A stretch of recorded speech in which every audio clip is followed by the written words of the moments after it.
Hi, everybody. Hopefully you can hear me, and welcome to the Big Bright Retro of 2023. I'm Zoe, the Managing Director at Bright, and we're delighted you've all taken some time to join us today. This year has been a roller coaster for many of us in terms of the political situation and the macroeconomic situations that we're dealing in our day-to-day, as well as our own internal organisational changes in priorities. So today, what we want to focus on is exploring a bit more about the themes for marketers and how they've managed across the year, what we've learned, and what we can take forward with us into 2024. I'm absolutely delighted today to be joined by some fantastic panelists, and I'm going to ask them all to briefly introduce themselves now before we get into our debate. So I'm going to hand over to Kirsten first. Hello, thank you, Zoe. Hi, everyone. I'm Kirsten Dixon, the Marketing Performance Director for EMEA at Informa Markets. Thanks, Kirsten. Jim? I'm Jim Ewell. I'm one of the co-founders of the Agile Marketing Alliance. It seems like I've been involved with Agile since forever. I was one of the co-authors of the Agile Marketing Manifesto. I'm the author of a book called The 6 Disciplines of Agile Marketing, and I blog regularly over at the Agile Marketing Alliance. Thanks, Jim. And Sian. Yes, so I'm Sian. I'm a director here at Bright. I work across our sort of marketing transformation, so helping businesses adopt agile ways of working, as well as just working with marketing teams on their marketing activity and driving marketing effectiveness and, helping them achieve their results. Thanks very much. So today we're going to cover off some questions about the year we've had. As we said, we want to take some time to reflect. We're also going to encourage people to submit their own questions. So please do comment in the chat. We'd love to hear from you and any questions that you would like to pose to the panel. It would be great to get to those as we move through this time together. So let's get into it. So the first question is, what's the most significant lessons and insights that you've learned in 2023? And what do you believe will help you most in shaping your marketing strategies? Jim, would you like to kick us off? Sure, happy to do that, Zoe. Well, one of the lessons for me for 2023 is that what I would say is Agile isn't for everyone. And what I mean by that is marketers want many of the benefits of Agile. They want to do more with less. They want to improve their marketing outcomes. They want to be able to change quickly, all that sort of stuff. But at least some portion of the marketers that I talk to, they kind of react negatively to the word Agile, or they think that's something for software developers. Doesn't really apply to us, okay? And so we've actually changed how we talk about Agile. I mean, we talk less about the word Agile and about Kanban or Scrum, and we talk more about, things like one of our phrases is stop the overwhelm, because every marketer I talk to feels overwhelmed by the amount of work that they need to do, or improve your marketing outcomes, or adapt to change, or any of we're talking really about the benefits of Agile without really talking about Agile. So that definitely has been something in 2023. And then the second thing, and I have to mention this, is AI. Look, I remember the revolution of the PC and then the internet. And to me, AI feels every bit as big as those technologies. And it's not just ChatGPT. AI is going to be embedded in every application. And it's going to change the way we work as marketers, okay? You hear sometimes people saying that they're worried that AI is going to take their job. It's not. Somebody who knows AI better than you and uses it more in their marketing is more likely to take your job. So really your job as a marketer is to really figure out what works about AI, what doesn't work, and figure that out. Thanks, Jim. I mean, Kirsten, you work with a lot of big brands. What's your perspective? I mean, I agree with what Jim's just said, but I think another insight I've really taken from 2023 is the focus I've seen on investment in brand building and creativity in B2B brands. That's the core of what my business does. We're a house of brands, and I think that we've really seen a shift and focus in that area, and sort of the impact and investment has really started to pay off. So that's something that I think we'll double down on in sort of 2024. Great. And Sean, any thoughts from you? Yeah, I mean, what everyone has said now has been really accurate. I think from the clients that I've been working with, one of the big insights or learnings that I've taken is making sure that everyone is clear on the goal outcome and they're all aligned to it. Because if that clarity isn't there, they're not all going to be moving in the direction that the business is looking for. So, not quite marketing focused, but definitely a really critical thing to be thinking about from a team perspective. And it's easy to get lost in that, especially as you're going through the year. Yeah, 100% agree with that. And I think that plays back to what Jen was saying about the marketing overwhelm, which I think most of the marketers we work with feel that pressure. And I think that leads on nicely really to the next topic, which is, Bright is very much focused on agility and how marketers can be most effective in order to engage their audiences. So, thinking about how agility is created in an organization, I just wonder if there's anything that you could share, maybe some examples of successes or challenges that you've overcome in 2023. Kirsten, would you like to kick off? Yes. I mean, in our organization, we've really only been sort of experimenting in doing agile for about a year. I think we started our journey with you late last year to kind of really get us going. And so this year has been a big change curve with lots of lessons that I think we could take from it. The key one actually, doing agile versus being agile. And I think trying to create this culture within our organization. The key behind that, I think, is ensuring that we've brought everyone along on the journey in their own kind of way. So we've run lots of pilots and lots of experiments to iterate and to learn. But we've seen some huge success in our pharma business, where they have really leaned in and just gone big bang. We're going to completely revolutionize the way that we're working. So it's been interesting to look at the two perspectives. I think in terms of success, I think it's undeniable that our pharma team, who have really leaned into it, have seen real meaningful impact. So yeah, that's going to continue more with us next year, certainly. Yeah, and I think that's a great example. We can definitely share that story as well. We have a case study actually, so we can pop that in the chat here if anyone wants to take a look. But yeah, I mean, Sean, you worked with that team. Have you got any builds to add to that?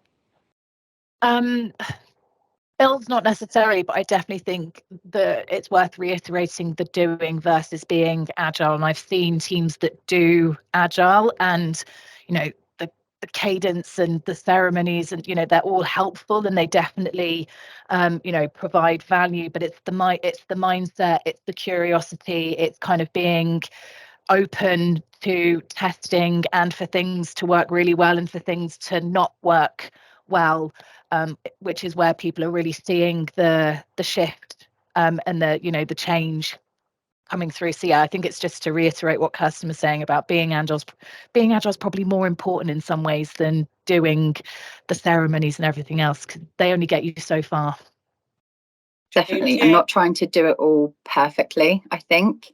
Yeah, good over which is perfection. certainly where we've seen some failures, where we've been a bit too rigid with trying to do things as they should be done, and that's not really embracing the methodology. Yeah, and I'm sure Jim, you've got a point of view. Yeah, for us, in terms of creating agility in our organization this year, it was really about testing and learning. I've been preaching that people need to, run experiments all the time and test and learn. But we haven't always done that ourselves in our organization. We're trying to bring in members, and, we have a quote sales funnel, or just a way to move people to membership. And one of the issues we've had is number one, putting together the infrastructure for doing that. It's not trivial, okay, to select the right products and build the right tech stack, and then the operating procedures and all that stuff to do that. We're two people, right? So doing all that is taking some time. And then one of the challenges for us has been that we've kind of stopped and started on our testing. You know, we have the best of intentions. We put together our list of all the experiments we want to run. We run the first two, and then we sort of get away from it for a couple months, and then we start up again. And you can't do that. You got to be consistent in your testing, and you know. I would say always be testing, you know, to do that, because that's when you get the best results. That's when you really get the marketing agility. Yeah, I would agree with that. I mean, I think as well, and this is something marketers are always kind of getting better at, I think, is data. So how to use the data and to get the insight to show what they've learned, and also obviously the impact they've made, the outcomes they've driven for the business. So I do think marketers still have some work to do sometimes on being communicators of their own successes or learnings. But yeah, creating agility is not just the methodology, as Sean says. There's like the whole cultural and communications change enablement piece, which has to fit with your organization for it really to get the traction that you're hoping for. So that leads us on again to the next question, which is actually about data, which is bound to come up as a theme for the year. I think, you know, not just with AI on the scene, but the need for marketers to use data effectively to show the value of what they've delivered. There's quite a lot of things that marketers need to think about now, and to and also tools, etc., to take advantage of. So any insights from throughout the year of where you think data is being used well, and lessons that other marketers could take forward? Jim, do you want to kick us off?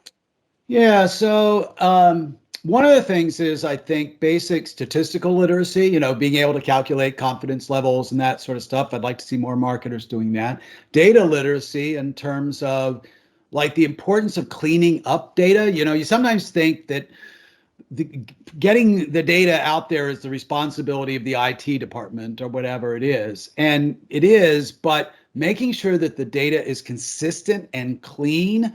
Oftentimes the marketers have better insight into that, and they need to help the IT organization, because if you have dirty data, you're not going to get accurate results, right? And so you have to be sort of literate on that.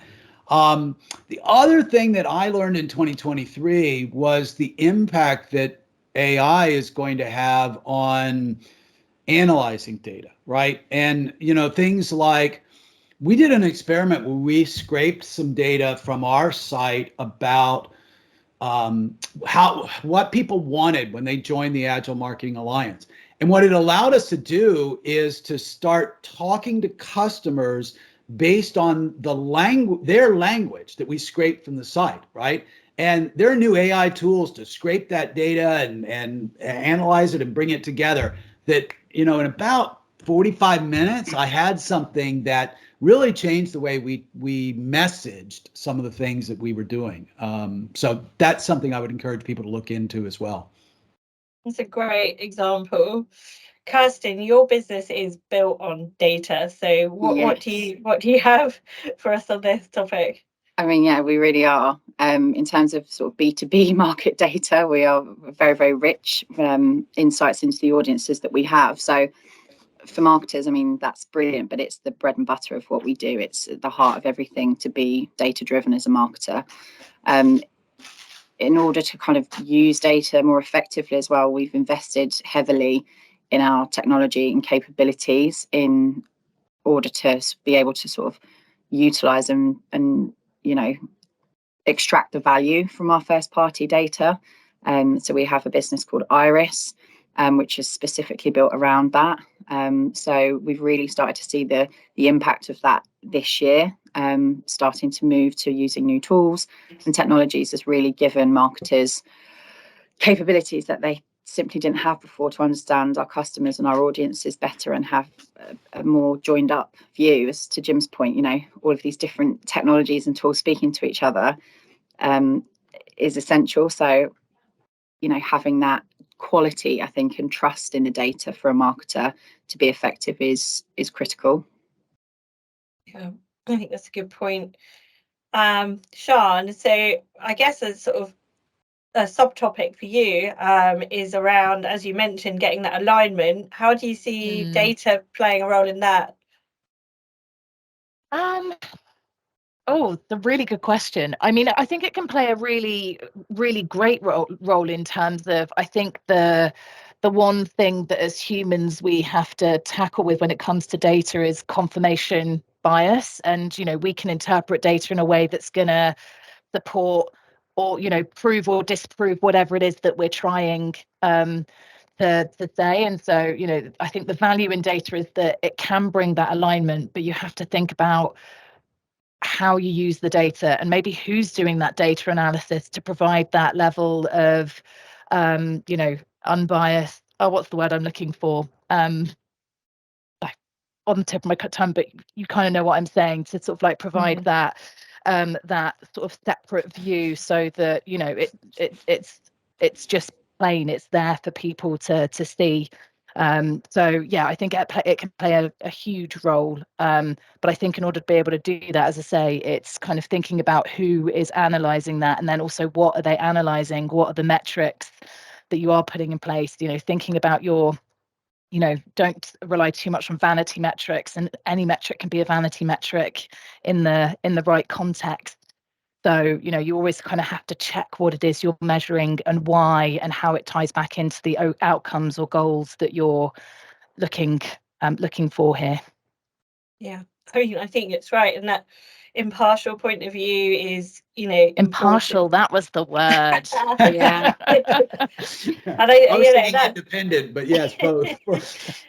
both work. I just couldn't think of them. I think as well, with AI coming onto the scene and being more embedded in our insight and kind of helping marketers to gain insight faster and more depth and breadth than ever before, that we really need to make sure there isn't bias creeping in.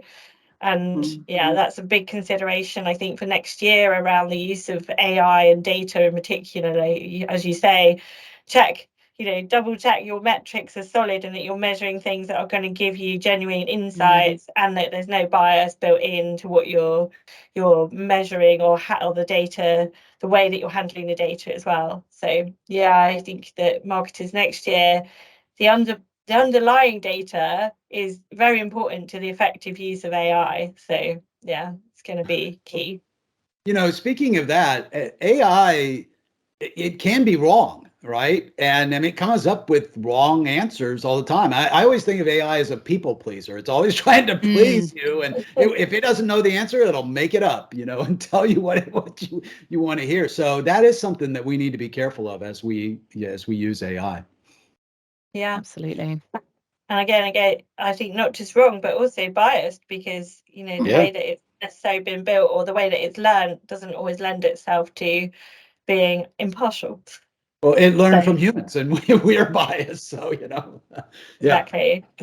Yeah, so definitely one of those themes to watch out for next year and consider as I think the activation of AI is something we're doing a lot of work around with clients, and actually agile marketing practice is very useful in order to go about that in a well-governed way. So I think that's something to consider as well, like the way that AI is activated and how you kind of create the right frameworks and guardrails to allow your marketers to test and learn, but also to have that data integrity, to have that ethical assurance, and those different areas that could easily be biased, or as you say, Jim, just made up. Okay, so before we talk more about AI, let's talk about customer. So obviously one of the kind of key principles of the Agile Marketing Manifesto is putting the customer at the heart of what we do. So I guess it's kind of where are you seeing improvements in customer centricity? And what advice could you share to help other marketers improve their relevance and engagement? So I think this would be a great one, Kirsten, to hear from you. And obviously, again, with what you do as a business, customers, everything. Yes, it really is at the heart of what we do. And we're very, very close to our customers. But I think in order for marketers to get closer and really understand to improve their experience, it's going back to basics sometimes. I think it can be very easy in marketing to get distracted by the latest tool, the latest trend, the latest technology, but actually the fundamentals of knowing your personas and your buyers and their journeys, and going back and really optimizing and delivering the best experience across all of those touch points in the user journey is something that we've revisited a lot this year. And there's still so much that can be leveraged from just doing that and looking at the basic principles of marketing, alongside obviously innovation and testing and all the rest of it. But that's what we've been doing to really improve this year. Yeah, I mean, Bright, we're all about marketing effectiveness, and I think, Sian, you've probably got some good examples of where people need to put some focus. Yeah, I mean, I think I totally agree with Kirsten in terms of going back to your personas and your buyer journeys. I think sometimes people are really good, or marketers, we get really good at thinking about individuals as individuals, but we know that particularly in B2B there is a buying unit, and that's it was probably 6 people 5 years ago. It bumped up to 8, and who knows what it's at now, but it's probably in the double-digit figures. And that means that when it comes to your personas, it's not just about them as an individual person, it's also them within that buying unit, and really thinking about what that means, and their level of influence and how you engage. And then from a buyer journey perspective, this is always really hard, and a lot of it depends on your tracking and going back to the data point that we were talking about earlier. But I think people are very good at plotting the user journeys for their own channels. They've got to make sure that they're thinking about that wider ecosystem, and where they're going for information, what peers are they speaking to, what events are they going to, the things that are harder to track, but the places that they're probably doing a lot of their research before they're coming to your site or engaging with your communication and your marketing. So really critical to kind of start to understand that and start to uncover it, whether that's through test or experimentation, market research, lots of different ways that you can kind of go about starting to get that insight. I think an important part of the relevance and engagement piece as well is how frequently you are doing that research. Yeah. And I think something that I think we can be guilty of at times ties back into that bias point, right, of assuming we know more about our customers and who they are and how they behave and what they like to do. But actually, when was the last time all of that information was updated? And are you really engaging the right people? So yeah, it goes back to that sort of basics again, but it can be easily overlooked. Agreed. Yeah, I think customers are so important. And, one example for me this year, which I think was a really standout moment for us, was, and Sian was working with this customer as well, is the first time that they'd actually really stopped to take a kind of a moment to ask for customer perception and feedback. So a long established firm, and it was like quite a shift for them to really start to, as you say, tap into regular customer validation, regular customer kind of dialogue, to start to really ground their value proposition and to help them to improve their go-to-market. So, for me, that was a great aha moment for them. And it's, again, first principles, like talk to your customers. They will feed back to you and allow you to course correct. But as you say, Kirsten, don't just do it once. This is a lifelong relationship. So, you have to keep going.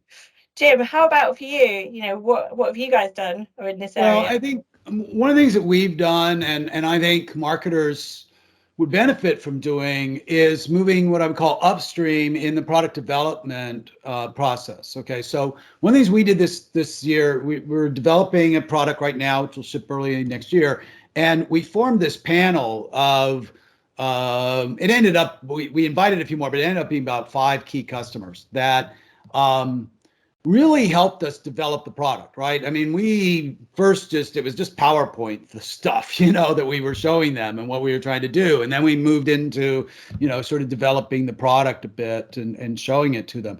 And I can't tell you how much that improved the product, okay? And it helped us also figure out how to talk about the product, what people were wanting, the problems that they were trying to solve. And it helped us avoid a bunch of mistakes. And so there's no substitute for talking directly to customers and getting that information and as much as possible moving upstream so that it's not only about positioning the product and selling the product and all the other stuff that we do as marketers, but it's also about being the voice of the customer in the development of the product. Okay, I think that's critical for marketers as well. Yeah.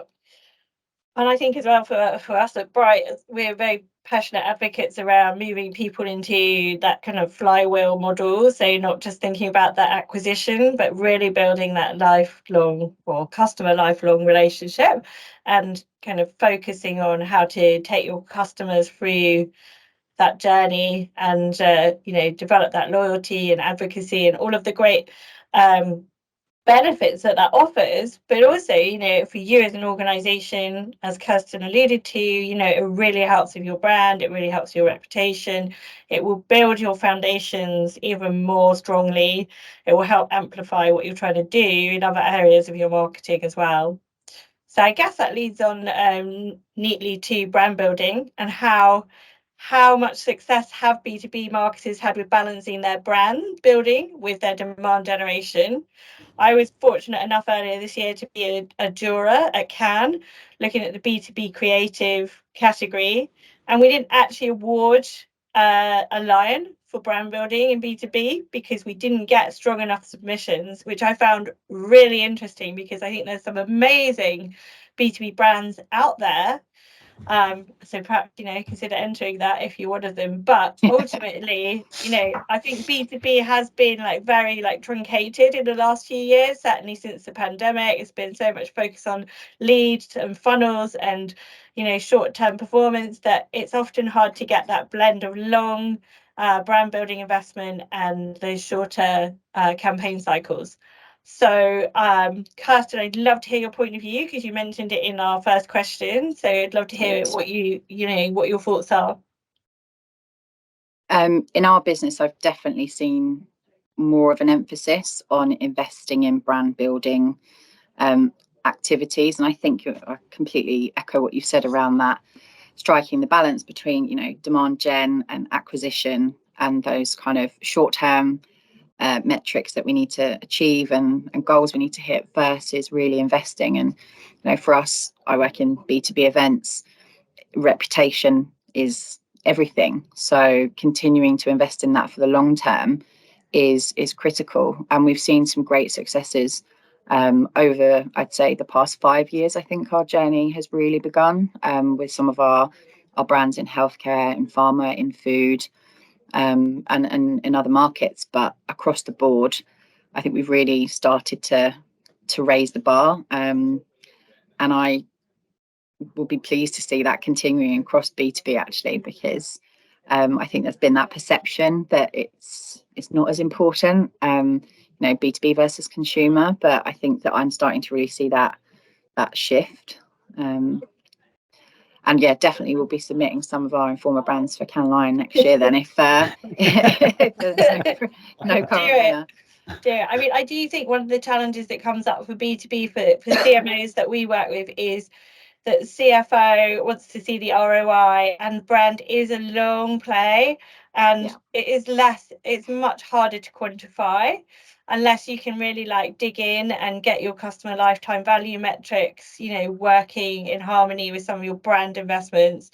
Then you start to tell a longer term story of success. But I do think it is a difficult one still for marketers to get the business backing on quite often, and I don't think there's not an appetite to do it, I guess is what I'm saying. I think that it's just not always funded.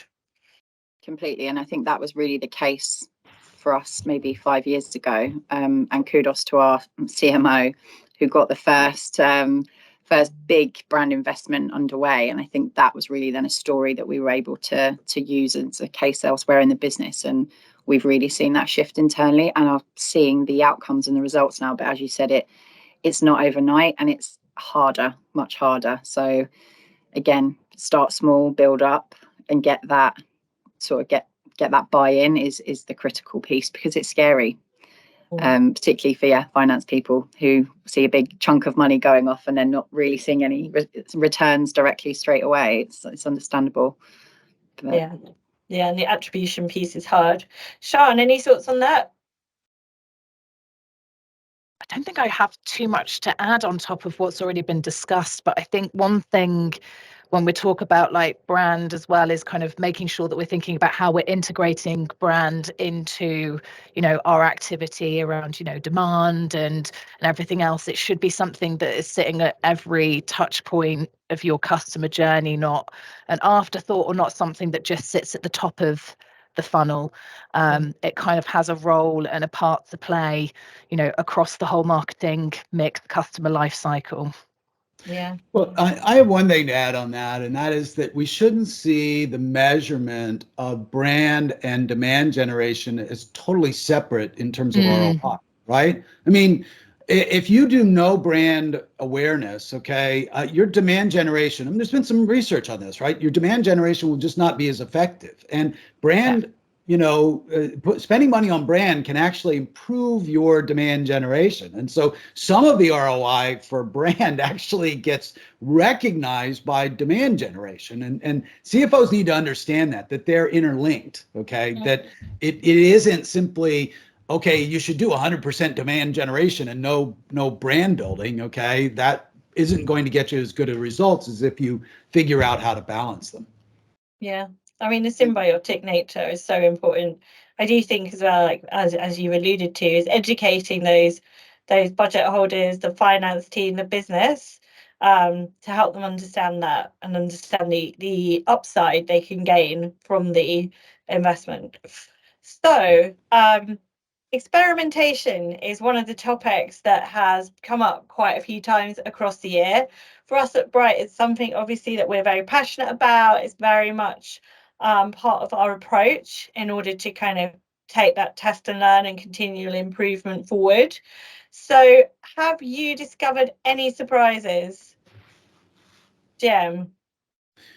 Well, one of the surprises has been around AI, okay? I mean, and how you can use it to get results that don't sound as AI-like as when you ask ChatGPT, just write me a blog post about something, you get something that sounds like it came from a bot, right? And so we don't use that. We tend to use it more to generate the outlines for the blog posts and things like that. But we have seen some success in doing what we're thinking of as programmatic SEO, and particularly on social media, where we are using AI to generate all the descriptions in our YouTube videos, all the, a lot of our LinkedIn posts, all that sort of stuff. And it really speeds up doing a lot of that, okay? And helps us, and it gets just as good a results, if not better, than if we handwrite them. So you've got to kind of pick your battles with AI. You got to figure out what works for you and what doesn't, and where you're going to use it and where you're going to say, no, I want the human touch to do that. So that's been something that we continue to experiment with in our marketing. Yeah, that's a good example.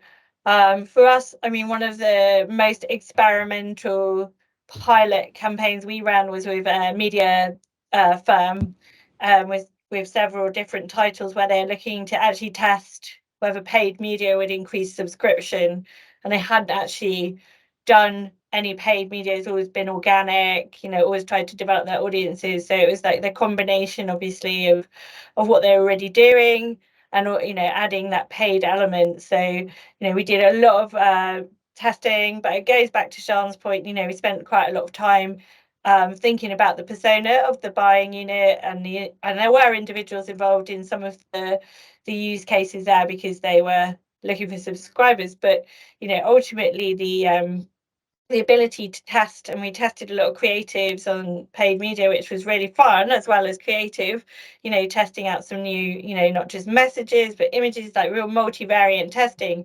And we did that at the start of this year, and AI was just sort of becoming quite noisy then, so we could tried to use a little bit of that to help with some of those tests. But ultimately I think if we did that now, it would be even more exciting and interesting, because there's so much more AI baked into design tools and media management tools, that you'd be able to increase your ability to test different variants and learn faster. So for me, I think that some of the experimentation that we've been able to undertake as marketers is going to get disrupted by the AI in a different way, and allow us to test probably a little bit faster, and also take advantage of the fact it can just process the information and learn at such a great pace. So yeah. So I guess it leads us on actually to another topic, which is quite interesting. I think marketers traditionally, have been very much, masters of their crafts, and just thinking about how we can align and work well across our businesses. So one of the things that we see at Bright is that siloing of teams, or the inability to work well or effectively across functions, can be really a barrier to success. So, I mean, Sian, what's your kind of point of view on how marketers can align better? There's probably like two parts. Well, I guess there's one thing which, over the last couple of years, we're seeing a big growth in RevOps, and RevOps as a function, which is definitely one way to be thinking about how to bring alignment across functions, particularly like your revenue generating streams, sales, marketing, customer success, product.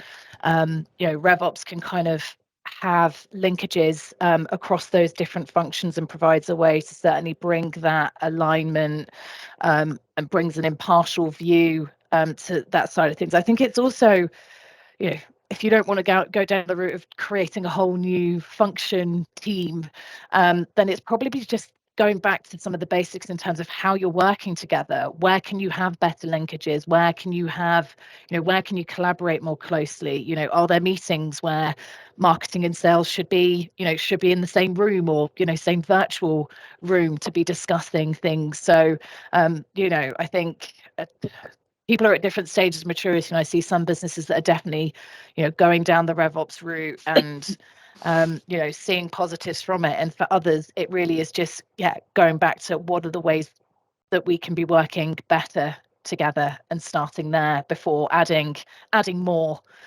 to their team. Yeah, I think that's good. I'm just looking at time, and if we haven't had any questions yet, so if anyone has any questions they'd like to share, please drop them into the chat. We have got a few more questions we have to cover, so but we'd love again to hear anything from you. And I guess that leads us on to kind of thinking about how we can summarize for the marketers that have joined us today. It would be really great if we could go around and just get, what advice would you give to marketing leaders looking to adopt a more agile and responsive approach in their teams? Kirsten, what would be your pearl of wisdom? I mean, we've been on this journey for about a year now, so I think what I would say to anyone who is at the start of it is really invest in the people in your organisation. Get them educated.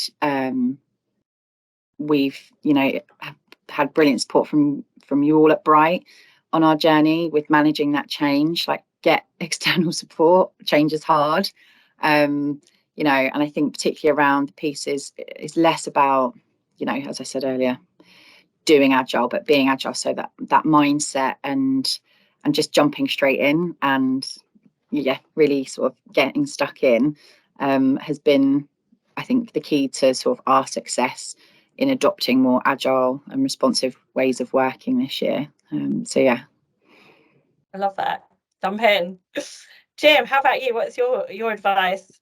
Well, my advice to leaders looking to be more agile is to focus on BVSSH. And if you're not familiar with that acronym, it stands for better value, sooner, safer, happier. It comes from a book by Jonathan Smart called Sooner, Safer, Happier. And I think what he says is absolutely right. Look, it's not about agile. It's about generating better value for our customers and our businesses sooner, with less risk, and with happier employees who are less overwhelmed, right? That's where we need to focus and think about, what is it going to take to do that? What is it going to take to generate better value? What is it going to take to get our marketing out there sooner, to test more rapidly and do all that stuff? Where are the risks, and how do we mitigate some of those risks, and how do we get happier employees? So it's really focusing on that, not on what I would call big A agile. So that would be my advice. Oh, and one other thing, join the Agile Marketing Alliance. It's free to join. I'll put my plug in there. That was very smooth, Jim. Very smooth. Sean, what advice would you give? I mean, I think it's probably going to be fairly similar to some of what Kirsten has said, and that is, do less but do it better. Like, really think about where you can have impact, where your time is best spent, and put your efforts into there, because it works. And then that again gives your team more clarity in terms of what they should be focusing on, and hopefully frees them up to also perhaps be innovative and a bit more creative, and see what happens. But I think less is more, absolutely. And we've really got to think about the quality piece here over trying to do too much and spreading ourselves too thin. I couldn't agree more. That's really been where I think we've evolved this year. I think there was a perception that by trying to move to agile, it would create more work, more meetings, and actually it's not. It's driven a lot of effectiveness, and it's really enabled us rather than being another thing to do. I couldn't agree with that more. Yeah, and I think it goes back to your point, Kirsten, about jumping in. You've kind of you need to support your teams if you're looking to be agile, because it is a different approach to probably where they're coming from, and it will take some time for them to feel comfortable and be more effective. So sure, you can get efficiency, but ultimately without generating effective outcomes, which is what it will give you in the longer term, it's not going to give your organization the value they're looking for. So for me, it's always like balancing the need for effective marketing with getting some of those more efficient approaches to what you're trying to do. Great. So I'm just going to check on the chat to see if we had any final questions, because we're actually at time. But it looks like we've had a bit of a quiet audience today, but everyone's feeling it, I think, running into Christmas. If you do have any questions or you'd like any clarifications on the topics we've covered today, please just drop us a note. At Bright, our purpose is giving marketers the power to do great work in order to deliver business value. So please do drop us a line or give us a call if there's anything that you'd like to discuss or that we can help you with in 2024. We're also going to be offering everyone the opportunity to get a compendium of our reframe cards. And those cards are a great way of encouraging fresh thinking, ideation, and helping overcome barriers in your marketing organization. So we will drop everyone a thank you note and share a link for those cards. And I just wanted to say a really big thank you to Kirsten, Jim, and Sean for joining us today. Really appreciate you taking the time. And thank you to everyone who also took some time to join us. Thanks.